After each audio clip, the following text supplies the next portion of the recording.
भाई जी, आप ये बता दीजिए कि आप जो भी मुद्दे पे यहाँ सत्ता में आए हैं, विधायक बने हैं, क्या मुद्दे रहे हैं और 2 सालों में आपने क्या-क्या किया?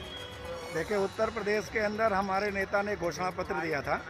उसी घोषणा पत्र के आधार पर हम चुनाव लड़े थे, लेकिन दुर्भाग्य से हमारी उत्तर प्रदेश के अंदर सरकार नहीं बन सकी। मैं विधायक बना। जब हम लोग विधायक बनकर पहली बार सदन में गए तो उत्तर प्रदेश की सरकार ने हम लोगों से कहा कि आप हम विधायक निधि 5 करोड़ देंगे, लेकिन जब हम लोगों ने कहा 5 करोड़ दीजिए तो उन्होंने उसको घटाकर 3 करोड़ कर दिया।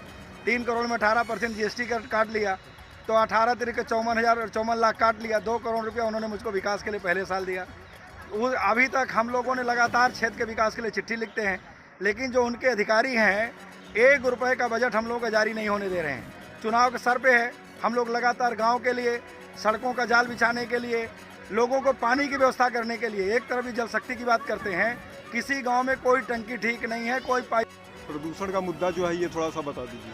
प्रदूषण के मुद्दे पर तो मैंने कई बार मांग किया, मैंने कई बार अधिकारियों को चिट्ठी दिया।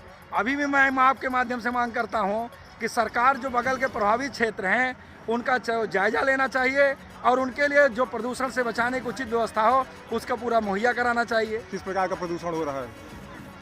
हर तरह का ध्वनि प्रदूषण है, वायु प्रदूषण है, सड़कें इस तरह से जाम रहती हैं कि लोगों का आवागमन बाधित है, हर तरह का प्रदूषण है। अच्छा, अयोध्या में प्राण प्रतिष्ठा श्री राम का हो गया, क्या कहेंगे? हमारे नेता ने पहले ही दिन कहा कि लगातार उन्होंने कहा कि जो धर्म जैसा है उस धर्म को हम हमेशा स्वीकार करते हैं। हमें प्राण प्रतिष्ठा हो गया, उन्होंने साफ साफ कहा कि प्राण प्रतिष्ठा के बाद हम लोगों को जब बुलावा आएगा तो हम अभी तो देखिए सरकार कह रहे VIP लोगों को आने की ज़रूरत ही नहीं है। सरकार ने अभी घोषणा कर दिया कि VIP लोगों को आने की ज़रूरत नहीं है, तो सरकार तो खुद भी नहीं चाहती ना कि दूसरे लोग जाएं। एक तरफ उन्होंने कहा प्राण प्रतिष्ठा किया, बताइए भारतीय जनता पार्टी कोई नेता रावलाल आडवाणी जैसे लोग दिखाई पड़े, डॉक्टर मुरली मनोहर जोशी जी दिखाई पड़े, कोई ऐसा व्यक्ति देश का राष्ट्रपति दिखाई पड़े? आप सोचिए, ये राष्ट्रीय कार्यक्रम, राष्ट्र का पहला नागरिक प्राण प्रतिष्ठा में उपलब्ध नहीं है। तो आप सोचिए, इनकी दोहरी नीति है। ये केवल समाज को भ्रमित करने का काम करते हैं, और जिसके अंदर पहले से प्राण रहा हो, हम इंसान लोग उसको क्या प्राण दे सकते हैं? लगातार कई बार सवाल उठाया, इसको पूरे क्षेत्र की जनता ने देखा। हमने मांग किया कि हमारे क्षेत्र के अंदर कुछ हैंडपंप लगा दिया जाए, लेकिन उन्होंने कहा कि हैंडपंप सरकार अब नहीं लगाएगी। तो ये कोई भी ऐसा काम हम लोगों को नहीं करने दे रहे हैं जिससे गाँव का विकास हो।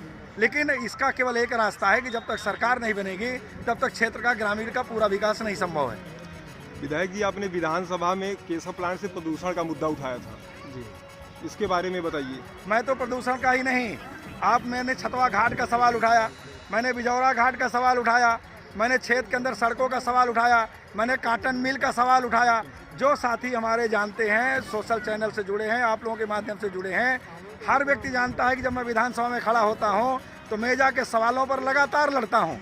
लेकिन जब उत्तर प्रदेश की गूंगी बहरी सरकार है, उसको कुछ सुनना ही नहीं है, कुछ मानना ही नहीं है, वो तो सिर्फ एक इशू पर डिवाइड एंड रूल, कभी हिंदू मुसलमान के नाम पर, कभी अगड़े पिछड़े के नाम पर, कभी पति पत्नी के नाम पर, कभी किसी आधार पर ये लड़ाने का काम करते हैं।